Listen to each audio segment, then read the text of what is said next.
A couple of weeks of camp here, you've had a good look at your team as you head into this first one. But what are some of the biggest impressions you've seen on your team so far? Improvement of our quarterback. He's played, very well. He's got a good handle of the offense. He does a good job getting us in the right plays and out of the bad plays. He's been a pretty accurate thrower. Liked where he's at. The quarterback room is much improved. Period. We have, several other young players that are going to be really good players in that room, I think. So it's been very good.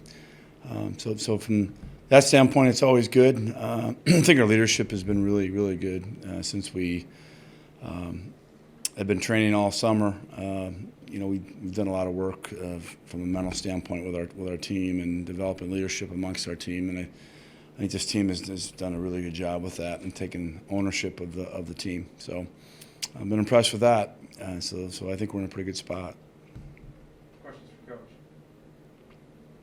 What about special teams? I always like Vinny Hoff on those special teams. Is he going to be able to play for you on Saturday, or is he still? No, I think Luke is cleared to play. Good. Yeah, you'll probably see him on some of those special teams. Yeah, he's a good player, and he's coming off a knee injury from last year, and he's done very well. So we're excited to have him. He's played the best he's played since he's been here. So he's done a very good job. Well, he seems to be first on those kickoffs. Yeah, he's got a good motor. He runs pretty well. He's tough. He's got a nice build to him. He's hard to block in space, as you know. Said that special teams, speed and when you're strong and speed and you play in space, it's difficult to block a guy like that. So we expect him to be very good. He's been his effort's second to none. He's always the first one down, and you have to be awful fast to beat him. We have some guys on the team on that kickoff team that are fast, but it'll be curious. Be a race.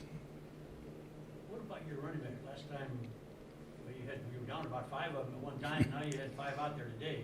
Yeah, You got a few back. we're in really good shape. Yeah, running back. All right. Mm-hmm. Yeah. Speaking of depth, how is it in the defensive line? Is that an issue at other positions, would you say? No, this season? I don't know where depth is not an issue. Now that you say that today, and 2 weeks from now, it could, like it happened in running backs, you lose 5 guys, to contact tracing, and then it could be an issue. But we haven't had any of that since then, and the guys have done a good job with that. So no, we've got a pretty good deep team, and most of the transfers are really good players, and they're going to help us everywhere. But D-line were pretty good. So, yeah. Awful young kids. There's a lot of good-looking young athletes out Yeah, we got a lot of long guys that can run. I've hosted a lot of NFL scouts the last 2 weeks, or we have. I walk the guys around and let them take a look at our position groups, and they come out and say, "Wow, they're long, good-looking athletes." They say, "Yeah, we do. We have some good-looking athletes, and our young guy. We got a good young team. Just got to develop them, and it's a tough league. And, we all know that. It's no surprise. So we're playing against a lot of teams. They got everybody coming back too. But we have some guys I think will play that didn't play much in the spring or didn't have the ability to play. So. One last question for me. Here today, you were playing corners left and right rather than field and short. Is that experiment, or are you going to change? We sometimes train them that way, Yeah. Ted, because you have to. You get caught when you're in no huddle set scenarios, Gotcha. and safeties are the same way. So you have to train your secondary to play right and left, Gotcha. because you might get stuck in that in a quick tempo. So we cross train our safeties and our corners to do that. Same with our outside linebackers. We do the same thing, and most of our defenses, inside linebackers in our defense are mirrored images of each other. But the edges are you cross train them that way, so you play right and left. Now we prefer to play field and boundary and to the strength of formations and away from strength of formations, but in order to cross train them, that's what we do, and that way they understand. We're conceptual in the secondary. It's all about concepts. We don't. we just don't play cover this. You know, we have concepts, and within those coverages, so you have to understand that. And some things will be different when you're in to one side of the field as opposed to the other. So we cross train them that way. Does that make sense? I mean, yeah. That way, then it's easier to play right and left, or play field and boundary, or however you want to play it. So we shouldn't have any issues when it comes to that. So they should know what they're doing. And yeah, I've done that a long time. You know, as a coordinator for 16 years, is how I always trained our secondary. You know, and you know, we've had some luck with that. I know you kind of joked about it coming in, but just playing in the fall, having a home game on a Saturday in September, a crowd, a band, and back to normal.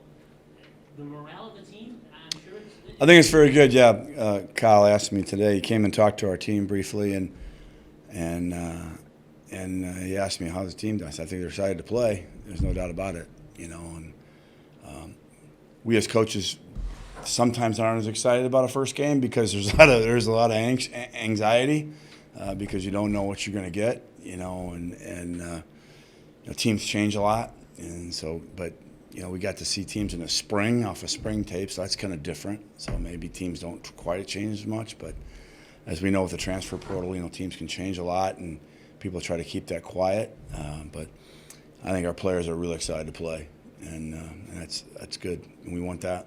You know, they've done a really good job. They've really worked hard, and they've locked in, and they've bought in, and we kind of took our culture back and I handed it back to the guys who are here now, and they're doing a really good job. Our leadership is really good, and I'm really pleased with where they're at.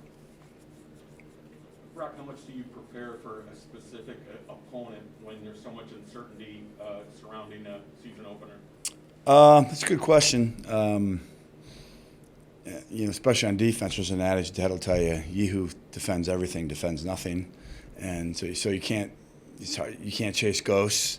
You kind of go off of philosophically what they do, and you know what their philosophies are, and how they, you know, their concepts of what they've done in the past. You can only prepare what you see, and so you don't want to train for ghosts and get ready for ghosts. But we focus on what they've done in the past, and they do. Everybody does that in a first game, but there are some new wrinkles and sometimes, you know, with personnel, if you know where personnel is at, you can kind of guess what you're going to see maybe. But without, you know, that's all a guess. But, you know, we win our staples. We worry more about us than we do our opponent because this is about us. And that's why I told our team today. I tell them that every week. It's not about who we play, when we play them, how, you know, what the weather is. We can't control that. All we control is our performance, and that's what we're going to focus on is us. So we'll focus on us and we won't worry too much, but obviously there's things we have to get ready for, and you work on concepts and philosophy of your opponent. You mentioned the transfer portal, and given the losses you incurred from spring to fall, as well as maybe some guys having to hang it up due to injuries, you seem like you identified those replacements pretty early on, and those guys held the jobs. Is that a correct assessment, or did you have any other surprises that may have... Very much correct. Very correct. Always have a plan. Mm-hmm. But when you're dealing with young men, sometimes that plan can get thrown awry. Maybe the maturity of the group is better coming off of the spring? Correct. A lot better. Yeah.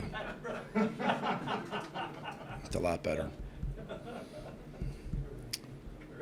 You guys returned 58 players, including 19 starters. How important is it not only for you, but the rest of the league to have a bunch of returners after the spring season? Well, you know, you can get caught up in that. You know, when I was in the Big Ten, that was a big deal. You know, I've talked about everybody who you got these. Maybe it's good if they're good players. You know, and if it's good if they all improved. It's not if they haven't, and it's not if they're not good players. Does that make sense? So everybody's going to say, well, we all got 9. This is the COVID year, and it'll be like that for about 2 or 3 more years.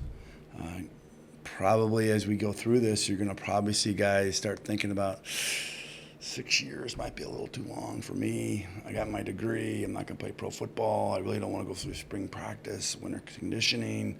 I think I'm going to move on with life. I think you're going to see more of that as we move on, because so many kids lost. We kind of lost a year last year. If you call that a season, I guess you'd call it that, I guess. But I don't know what that was, other than, we tried to play a little football. So I think this year I see it, but moving forward, you can see guys, I don't know if they're going to stick around for 6 years, particularly if they got really good jobs. We have some guys that are planning on getting married and starting life, and so I can see those guys. Maybe I won't take that 6 year, so we'll see. But yeah, we all have that. We're not the only team like that. There's a lot of teams like that. I'm happy with where we are from a health standpoint. Football is that's always an issue in football. It's always in any sport for that matter. But particularly football, competitive athletics. Anytime you're in competitive athletics, injury is always an issue. But football especially, and that we've been very fortunate here in the spring, in the fall, and we don't have a whole lot of issues with that right now. And our depth is much better than it was in the spring. So we can function at a normal. Our whole world was turned upside down, like everybody's was. We were out of sync. From how we practice. We really count on the off season here, and I'm not sure. I'm sure everybody does, but we really hang our hat on what we do in the off season to develop our team, and we didn't have that last year. And we had a really good team here last fall. Maybe my best team, and all those guys decided to move on. The seniors did and didn't play in the spring. Only one player played. Either they transferred, they moved on and graduated, or they went and tried to play pro football. So we lost that class in the spring. So we don't have that now because we filled that class back in, and with our new players that are here, and it feels a lot different, a lot better than what it feels normal, I guess you would say. And to be in that cycle of training is really, really important for us, because we hang a lot on our what we do in our off-season stuff. So. But the fact that last spring was so abnormal, does that inhibit your effort to prepare for this season, and is that the same for everybody? Everybody who played in the spring. I look at the spring it was winter basically for us. It was during winter conditioning, and then it was spring football. And we usually in spring football in the middle of April. We ended it in March. That's just how I looked at it. And we had a heck of a winter conditioning program. We were out there in below zero weather. We played a lot of, it was a grind, and we put our team through a lot of adversity. And I think they did very well with it. So that's kind of how I looked at that. It was a tough winter conditioning program. It wasn't.